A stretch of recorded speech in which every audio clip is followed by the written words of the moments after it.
Okay, so for this video, this presentation is about shear moment diagrams na lang.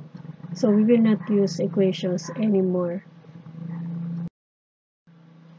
So again, if you have adjusted the numbering of problems in the set that I gave you, ito na yung magiging problem number 6. So we have here an overhanging beam. So we have a hinge at B. Itong BA, yung overhanging portion, and then a roller at F. Concentrated loads at A, C, and E, and a couple, which is counterclockwise at point D. So these are the reactions. So dito sa point B, hindi ko muna nilagay yung horizontal. Although alam naman natin na 0 yon dahil wala namang kailangang maging reaction for any horizontal forces in the load diagram or in the load system. So para hindi masyado mag-overlap dito yung mga values. So I just I just presented the vertical component at B. So what we will do is, we will draw the shear and moment diagrams, again without using the equations. So the first thing that you will do is, you draw a line parallel to the beam, and then you start at A. So kung meron kang concentrated load dito, so you draw a line, a vertical line, at A, which will represent the 10 kilonewton load. If it is downward, then that is negative. So using this line representing the beam or the axis of the beam, so lahat ng nasa taas nito ay positive, lahat dito ay negative. So para lang din yan yung ginawa natin sa previous problems. Kaya lang dito, diretso yung paggawa natin ng diagram. So if you have 10 kilonewtons downward, so from here, you draw a line downward representing the 10 kilonewton load. Then, punta ka doon sa kabilang end ng segment na ito.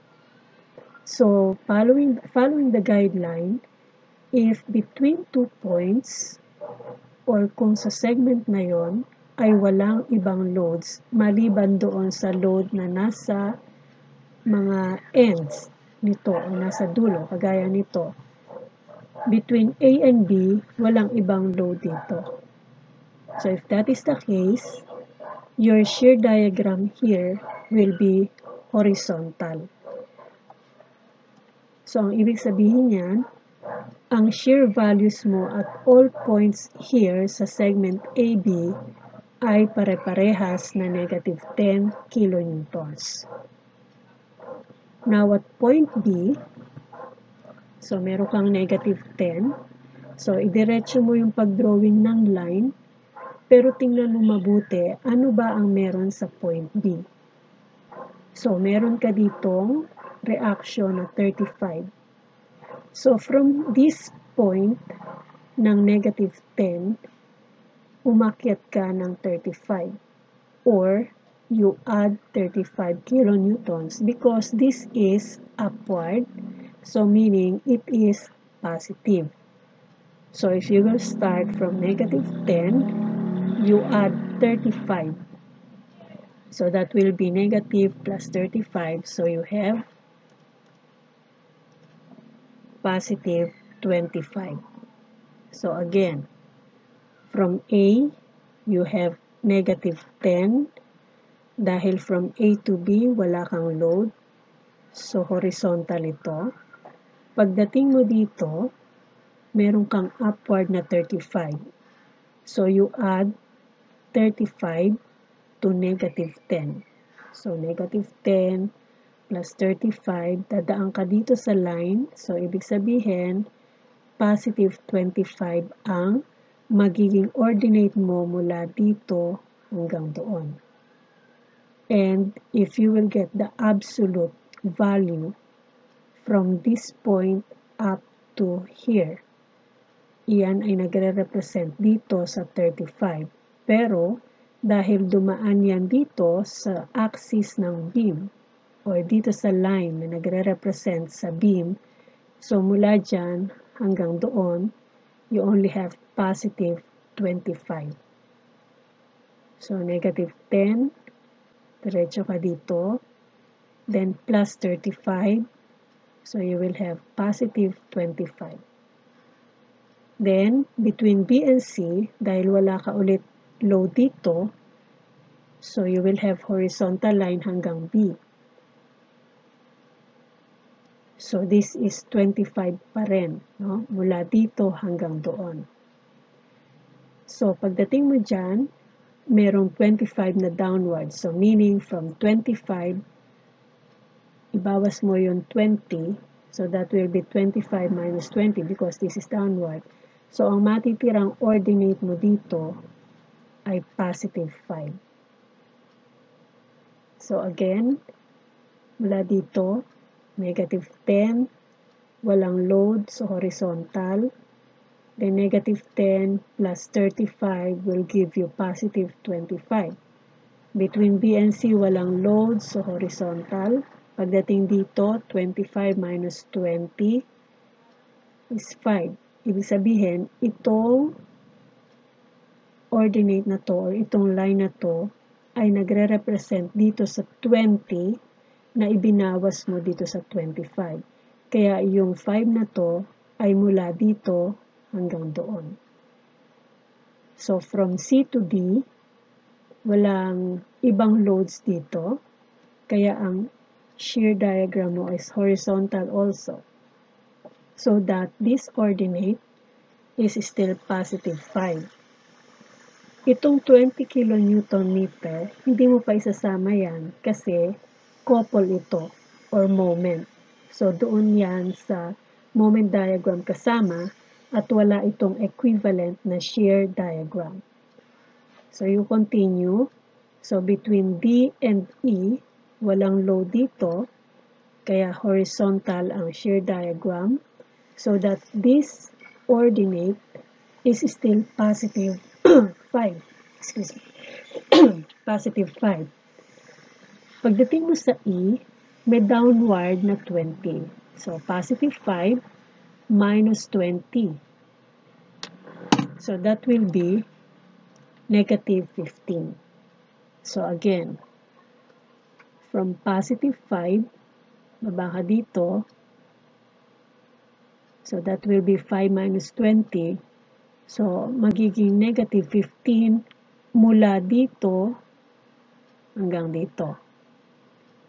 At yung kabuuan mula dyan hanggang dito, yun yung nagre-represent sa 20. Na binaba mo mula dyan hanggang dito.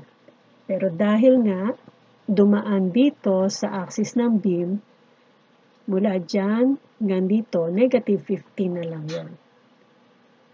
Then, from E to F, walang uling load, kaya ang shear dyan is horizontal. So, you still have negative 15. So, from negative 15, pagtapat mo dito, merong upward na 15. Kaya from negative 15, you draw a vertical line from here hanggang doon. Ibig sabihin, from negative 15 pataas. No? Or negative 15 plus 15 because this is positive. So, your shear diagram will now close to 0. Now, notice again the points of zero shear. So, you have 1 point of zero shear here kasi merong deviation sa shear values from negative 10 to positive. So, this is one point of zero shear. So, there's another one here from positive to negative. Ulitin ko yung pag-drawing nito para dire-diretso. So, you have 10 downward and then horizontal kasi wala kang load between A and B. Pagdating sa B, merong upward na 35. So, negative 10 plus 35, you have positive 25. No values of loads between B and C, so horizontal lang shear. Pagdating mo sa 20, pagdating mo sa C, may 20 na downward. So, 25 minus 20 will give you positive 5 ordinate at C. So, between C and D, no load. So, horizontal ang shear value. Again, your 20 kilonewton meter is not yet included here because couple ito. So, wala itong shear diagram. From D to E, no load. So, horizontal ang shear. So, maintain mo dito na 5. Pagdating mo sa E, merong 20 downward. So, 5 minus 20 will give us negative 15.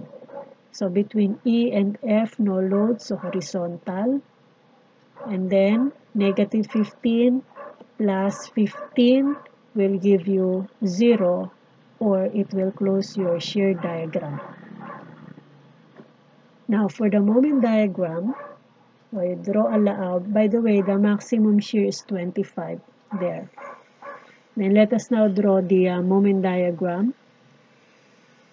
So here, what you will do is, you just compute for the area of the shear diagram in each segment to get the value of the moment.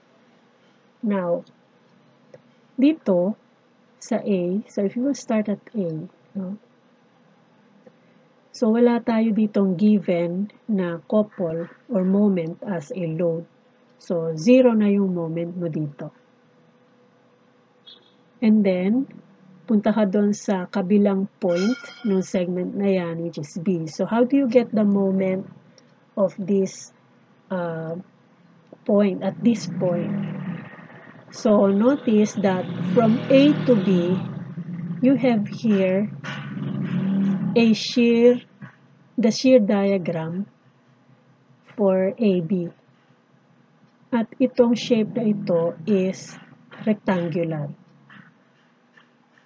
So if you need to get the moment at B, starting from A with 0 moment, so you either add or subtract that area para makuha mo yung moment sa point na to.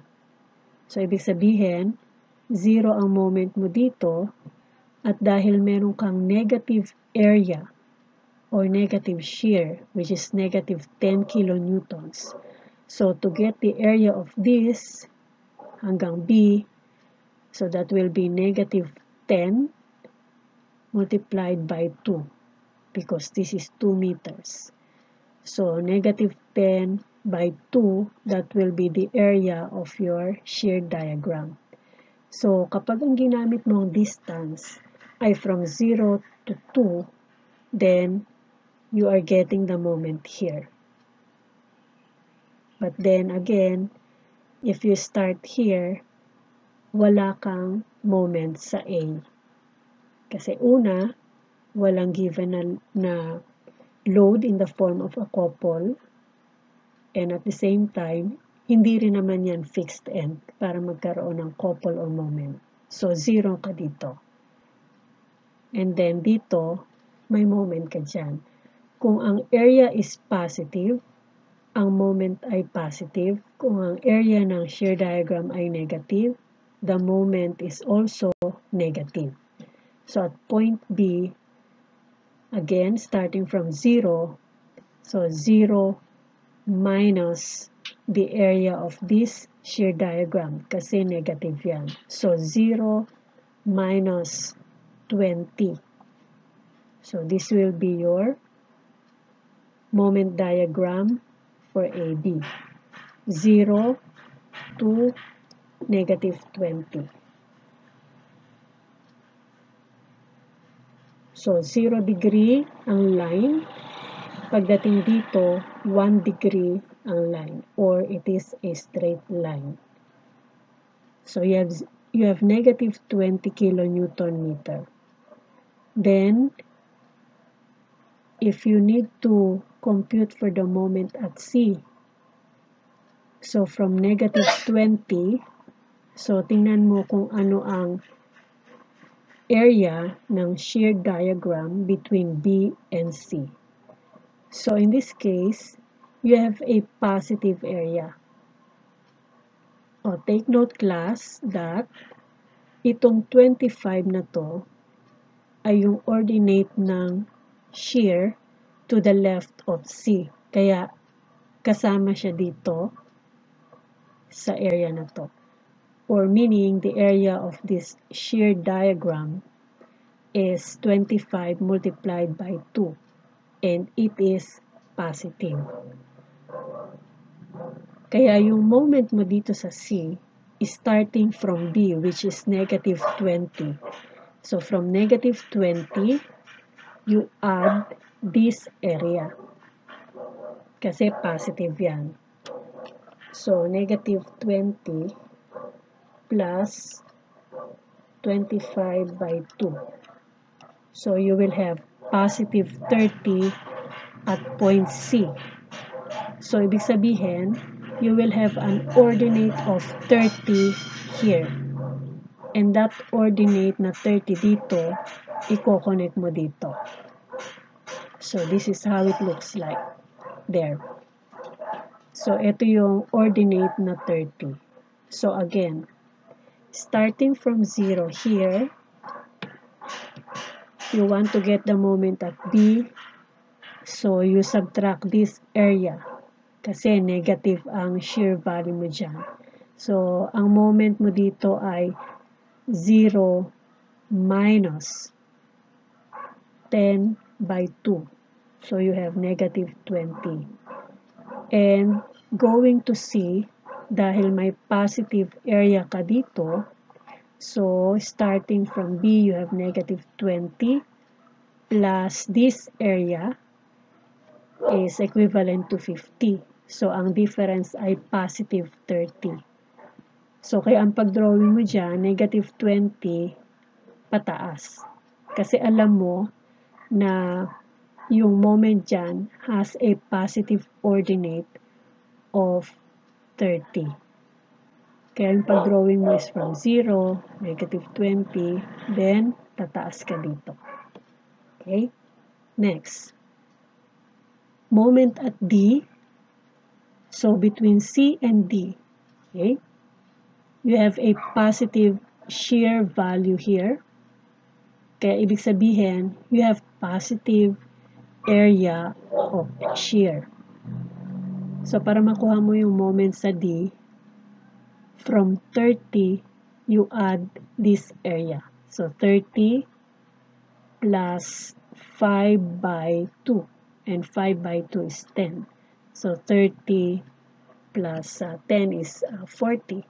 Kaya yung magiging ordinate mo dito is higher than this one. Kaya ang pag-drawing mo dyan is like this.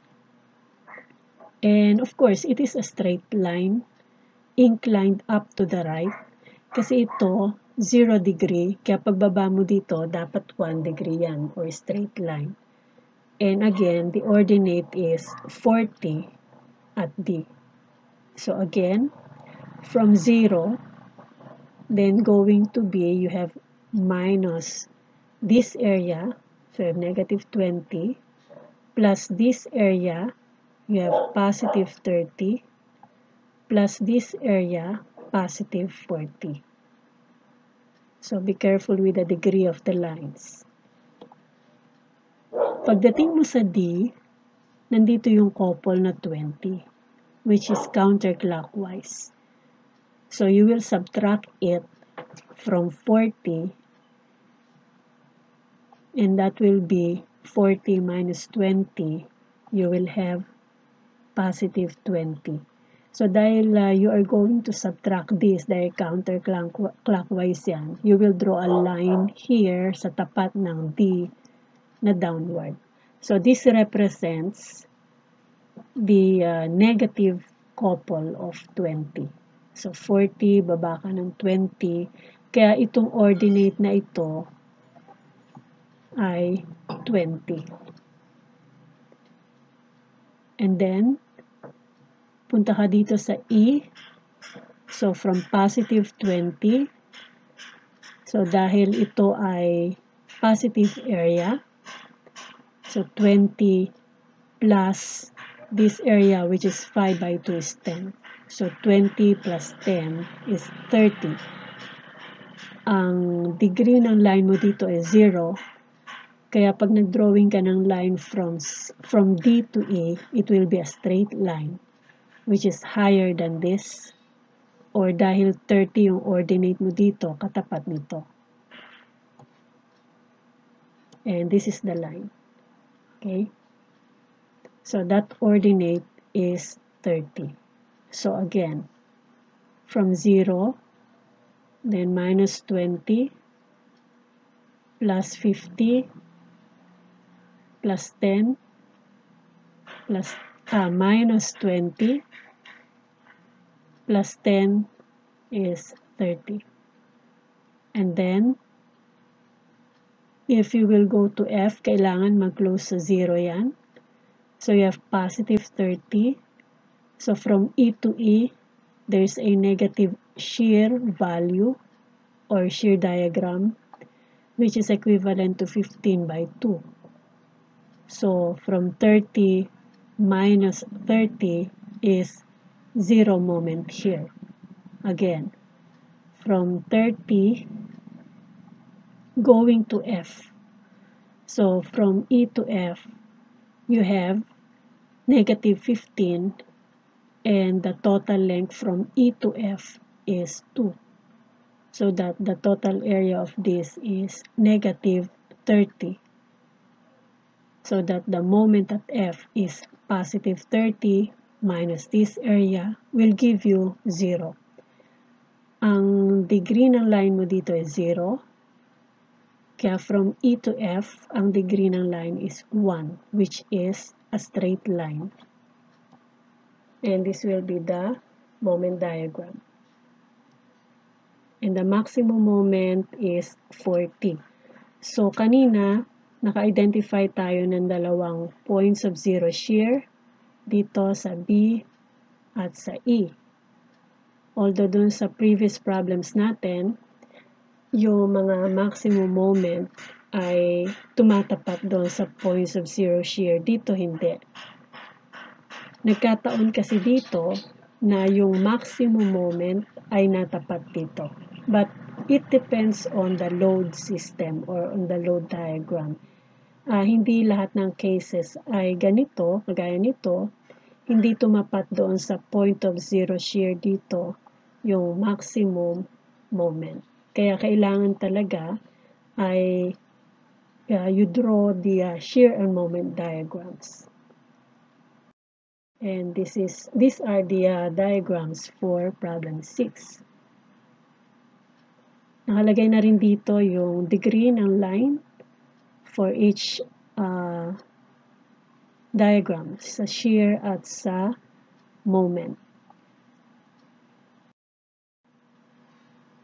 So this is problem number 7. So it is also a simply supported beam.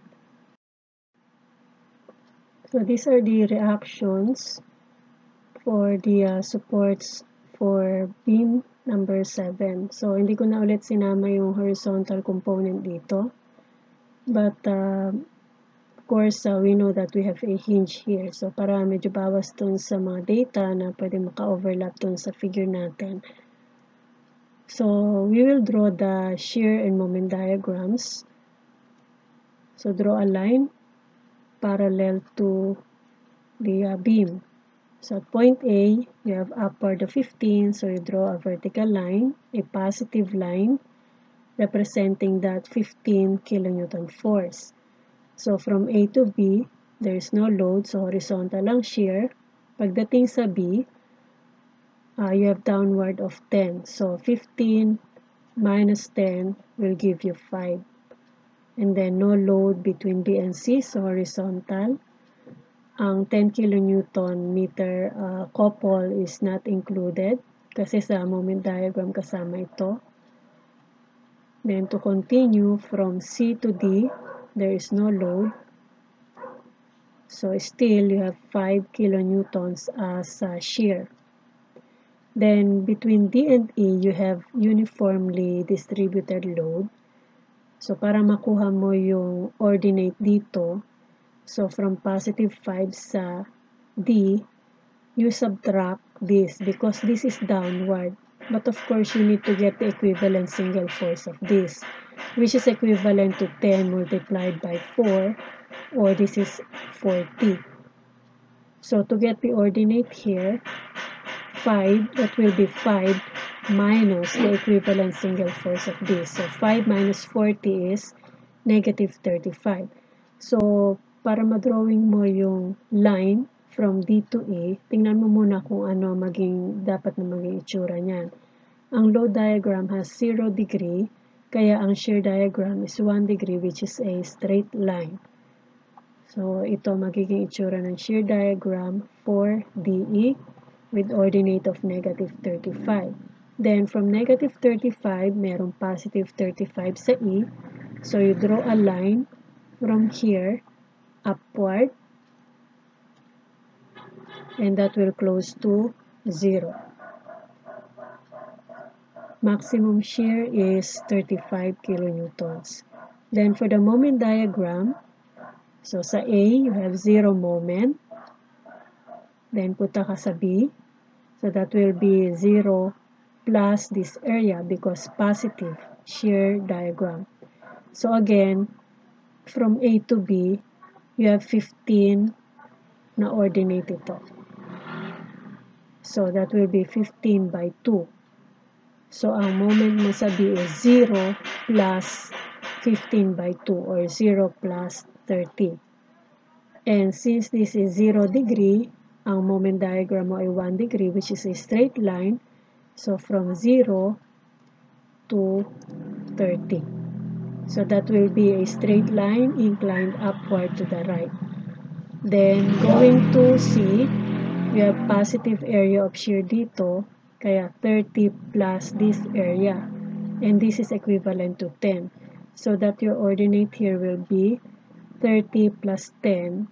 And it is a 1 degree line kasi ito ay 0 degree. Kaya pagdating dito 1 degree yan. And it will be inclined up to the right kasi mas mataas ang ordinate nito dito dahil nag-add ka ng 10.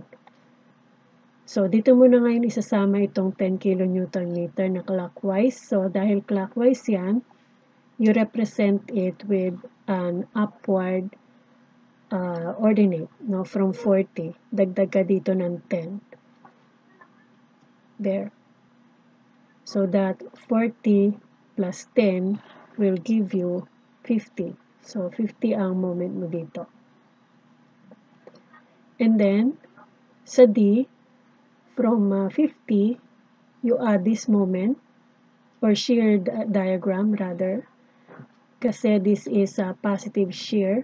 So 50 plus 5 by 2 or 50 plus 10. So that will be your moment at D. And since this is 0 degree, 1 degree ang line mo dito sa moment diagram. There. So you have 60. Now, pagdating mo dito sa segment CD, you will notice that there is point of zero shear dito. And possible na tumapat dyan yung maximum value ng moment. So we need to locate that. Okay, this point of zero shear, locate natin using segment DE. There. So we will just use this using ratio and proportion. So kasi dito may na-obtain tayo na triangles. Ito. So para ma-locate natin itong distance x. And of course, to locate also the or to compute also for the maximum value of moment. So, ito yung shear diagram na yon. So, nilagyan ko lang muna ng color. So, again, this is the ordinate ng shear sa point D, which is positive 5, sa point E na negative 35.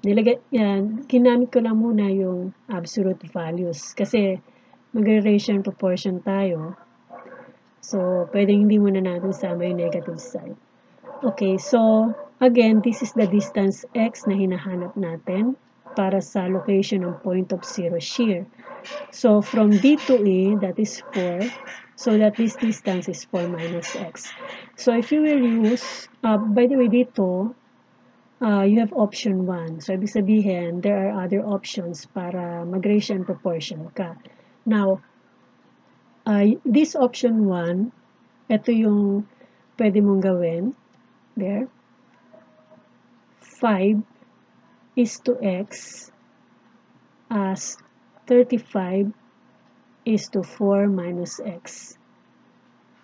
So, you can only do that kung ito ay magkaparehas ng slope.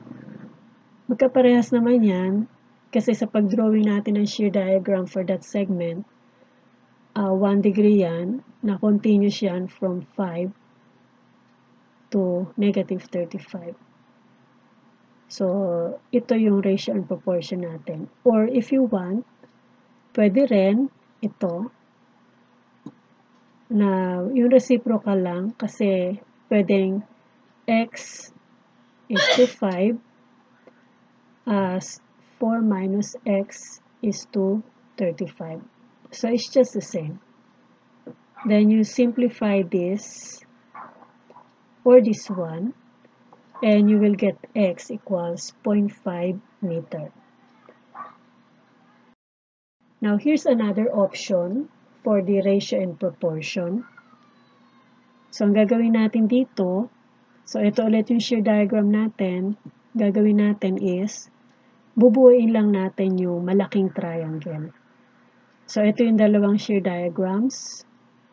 So, binuo lang natin ito hanggang dito. Kaya ang gagamitin mo rin na mga values dyan ay yung mga shear values pa rin na 35 and 5. So, again, itong ordinate is 5. Itong ordinate na to is 35. So, ibig sabihin, if you will use this big triangle, this is 5 and this is 35. So, I will remove this now. So, ito na yung triangle natin. At ito yung 5, ito yung 35. So, if you will get the total height of this triangle, it will be 40. And for the ratio and proportion, so you can do it this way. 5 is to x as 40 is to 4. Or x is to 5 as to 4 is to 40. So it's the same. So if you simplify this one or this one, you will get x equals 0.5. So the same din ang result dun sa isang option kanina. So it's up to you kung anong option ang gusto mong gamitin, kung saan ka mas madadalian. So after solving for the distance x, so let us continue with the diagrams. So ito ulit yung ginawa natin kanina na diagram sa shear na dire-diretso natin na drawing yan.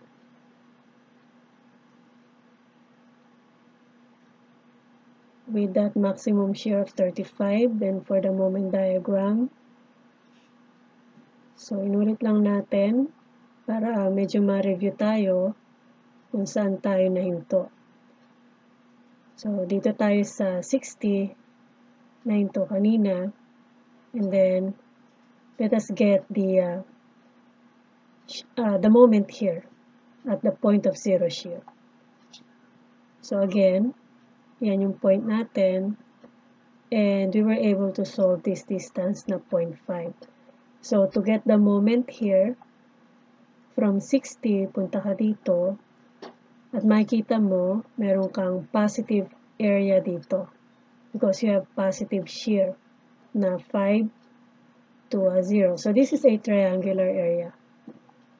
So, to get the moment here, so you have 60 plus this area. And that area is, since this is a triangle, so that will be 1/2 of 5 by 0.5. So after adding this area to 60, so that will be your ordinate here. And of course, you need to connect 60 to that ordinate at the point of zero shear. So since dito, meron kang 1 degree ng line, ang moment diagram mo dito ay second degree. Dahil ang shear value dito ay decreasing from 5 to 0, yung second degree curve is concave downward. And this is how it looks like there with the 61.25 na value. And we have seen that this is the greatest value mula, among these other values sa ating beam. Kasi alam natin na 0 na dito. Dahil wala na tayong ibang makikita na point of zero shear, kundi ito lang. So, pwede na tayong dumiretso dito na 0 naman ang moment. But of course, we still have to compute or to check na meron talagang 0 moment dito. Now, you have here positive 61.25. So to get to confirm that you have 0 moment here, so you subtract this because this is a negative shear, so that this area is negative. So 61.25 minus this area, or since this is a triangle, so we have 1/2 of 35 by this distance, which is 4 minus 0.5. So this is 3.5. So again, the area of this triangle is 1/2 by 35 by 3.5. And since this is a negative area, so we will subtract it from 61.25, which will give us the moment here. And if you will compute that, this is also 61.25. Now, since your shear diagram here is 1 degree curve or line, your moment diagram is second degree. And since the shear diagram is decreasing, the moment diagram is concave downward. So this is how it looks like. So again, this is not to scale. So pwede, kasi hindi naman natin kinuha yung value sa bawat point na yan. So it may not be exactly this curve. Ang importante ay mai-represent natin ang concavity ng ating curve. And again, the maximum moment is 61.25. And this is the moment diagram. These are the load, shear, and moment diagrams for beam number 7.